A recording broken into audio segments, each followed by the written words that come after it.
so what do I do? I don't even know. And so the first time we met with like our communication staff, I was like, so guys, we're all going to be learning here along the way. And there was a lot of like, not knowing how to begin or what to do, and like people just stepped up to the challenge. So when we were like, oh, like, I felt like the only way at the beginning to keep everyone involved is to delegate these tasks or these roles. And so I made someone like videographer, I made someone blogger, I made someone photographer, I made someone like in charge of the website. But like people, it turned out some people didn't want to like conform to that role, or they weren't as good at that as something else. And so like things shifted, and like we all learned along the way. But after attending the summit and like seeing how much more we could be doing with communications, like it's like the backbone. Like I think you were saying that like if you have a great event and you have poor marketing strategy and poor execution of that strategy, that event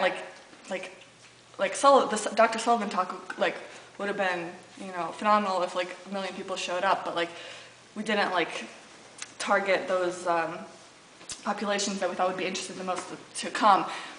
So there's a lot more we could have done instead of just being reactive, being proactive and like setting out a strategy for next year.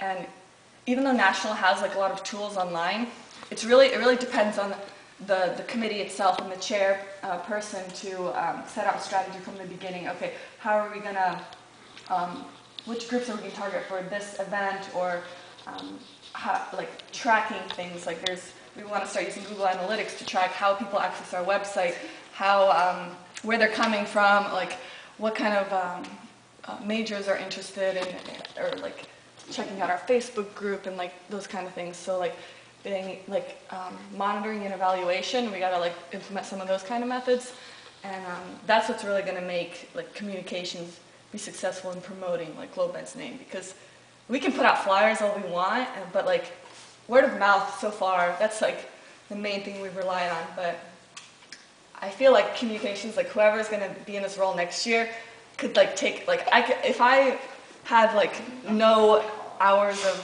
class or anything, I could have like just made this my full-time job, because there's so much more we could have been doing. And I just felt like delegating like the small tasks to my committee members, and like even giving them roles wasn't like enough. I also think that, like, basing off what Yelena said, is that like communication should be like every single other committee's like BFF. Like you guys should want to come and talk to us, and I feel like we talked about like having a liaison like that went to the different committees and like talked to them, but that didn't really work out because that person wasn't like consistently there. We had a lot of problems with consistent people.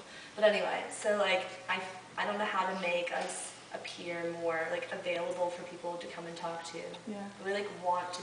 We like support all of your efforts, or we should be like we like people love you. We want you to come and tell us like, hey guys, do this for us. We need help with this. Our event is on this day. Can you start coming on blah blah blah? Like we want to be that person who you come to. And also, I mean, it's not just like you come to us and tell us like what you need, because sometimes we would come to approach individual committees and ask them, you know, do you want us to make you a flyer, or which listservs would you like us to pub? But we can even collaborate together to see, you know, to tailor each specific event to like a different like group or population, or a different method of publicity or whatever. Because like I know for Triangle Dance Festival, like Yelena and I had talked about, we're like, hey, like we want to do something, like we want to help Triangle Dance Festival, like do pubbing for something. But at the same time, we felt like because it was your campaign's thing, we didn't know like what was the right way to ask you guys, like should we do this? But at the same time, we're all working for the same cause, so we should all just be like, yeah, give me some flyers, I'll go post them for you like today or whatever you want. Also, it needs to be clear next year when an event does get planned, who is going to be responsible? Is it going to be the committee who planned it, or do they want communications to take on the role of like publicizing the entire thing? Because some committees will like pub their own, and then there will be overlap, like 2 Facebook groups or like 2 different kinds of flyers, and that shouldn't happen. You know, there needs to be more communication. The other thing, how are we feeling? The other thing I was thinking of besides communications, like being more available or approachable, is that like really putting like the face with the name. Because like I was just talking to them about this, because for Turn It Red, I just asked them this, like, was all of our profits going, or not profits, but was all of our money received, the donations or whatever, going to Health Alert Uganda 100%? And they were like, yeah, I think that it was. And then I was like, okay.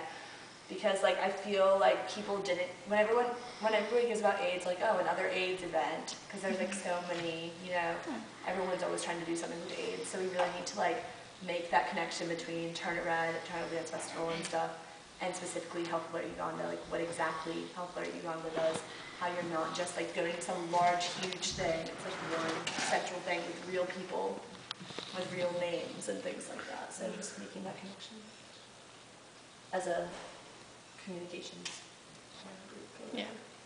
Something you did this year that I really liked and thought was awesome was the newsletter. And I was kind of sad that we didn't see more newsletters. Like, I know we have one to look forward to coming up. But like next year, I think it would be really awesome if like we did have like an internal newsletter that was going like, and maybe it's not feasible because there's so much that communications works on, but like if we could have that like every other week or once a month, like that would be awesome and to spotlight, and that would be a good way to create a connection between the different committees so you can try and figure out what everybody else has been working on, and also just to like have topics in public health. So like if you like include topics of public health, just like something, points of interest, like that we could all come together and discuss like in open forums. Like, Yeah. I think that it's 100% feasible for us to do that. We just had a lot of problems in communication with communication. And with like creating Like- priorities, like, okay, so, Yeah. because people would approach us like, this event